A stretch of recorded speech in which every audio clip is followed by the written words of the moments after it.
ভাই আমি তো মনে করেন এটা তো ভাবি না এখন আমার লাইফে এত বছরে মনে করেন আমি কখনো ভাবি নাই যে 1 টাকার চা খাইতে পারবো আজও।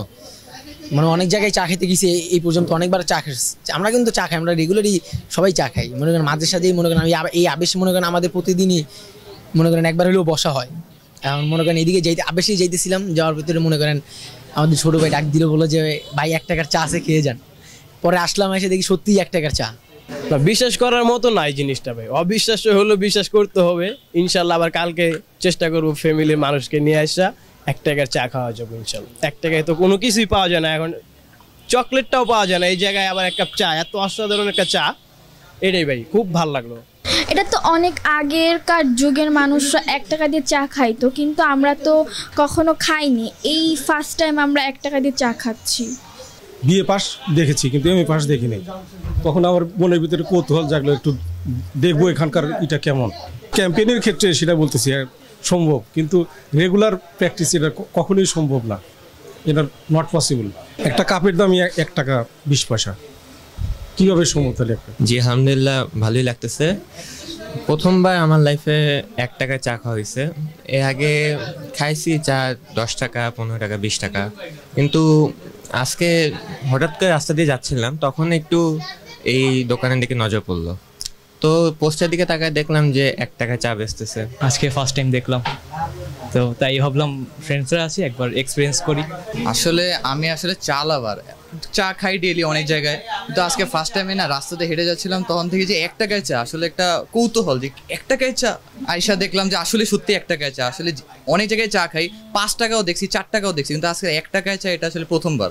ভাইয়ার ভিডিওগুলো দেখে নিজেকে উদ্যোক্তা হিসেবে তৈরি করার জন্য ভাইয়ের কাছে আমি আসার পরে আমি ভাইকে বলি যে ভাই আমি তো চাকরি করতে চাই না, আমি নিজেকে একজন উদ্যোক্তা হিসেবে তৈরি করতে চাই নিজেকে। তো ভাই বলল যে ঠিক আছে, তাহলে আমার মিরপুরে একটা ব্রাঞ্চ হচ্ছে, আপনি যদি চান এখানে নিজেকে উদ্যোক্তা হিসেবে তৈরি করতে পারেন।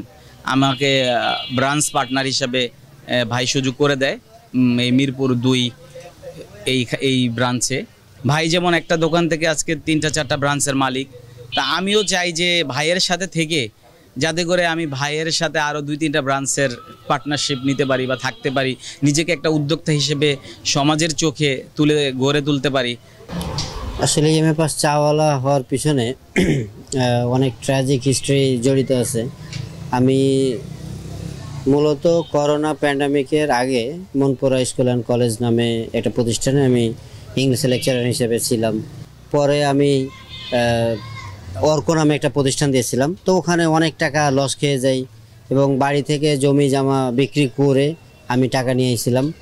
তো ওখানে হলো ভালো কিছু করতে পারিনি। তো চিন্তা করলাম যে ঢাকাতে যদি টিকে থাকতে হয় তাহলে এমন কিছু একটা করতে হবে যে প্রতিদিনের একটা ইনকাম সোর্স থাকবে। তো বাংলাদেশে যেহেতু পানির পরে মানুষজন চা বেশি খায়, তখন ভাবলাম যে চায়ের দোকান দিলে কেমন হয়।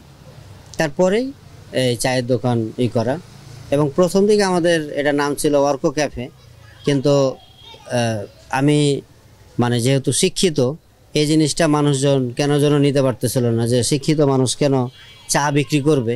তো প্রত্যেকটা ক্ষেত্রেই হলো মানুষজন খালি বলে যে আপনি শিক্ষিত, চা বিক্রি করতেছেন কেন, অন্য কোনো কিছু তো যেতে পারেন, আবার তো দেখতে পাচ্ছি আপনি আবার টিচিং প্রফেশনে যেতে পারেন। তো আমি চিন্তা করে দেখলাম যে যেহেতু মূল প্রবলেমটা দাঁড়াইতেছে শিক্ষা, তো এই নামটা চেঞ্জ করে অন্য কিছু নাম রাখবো। তারপরে অনেক কিছু ভেবে চিন্তে এবং অ্যানালাইসিস করে দেখলাম যে আমি যেহেতু এমএ পাস, সেহেতু এমএ পাস চাওয়ালা নামটা দিই।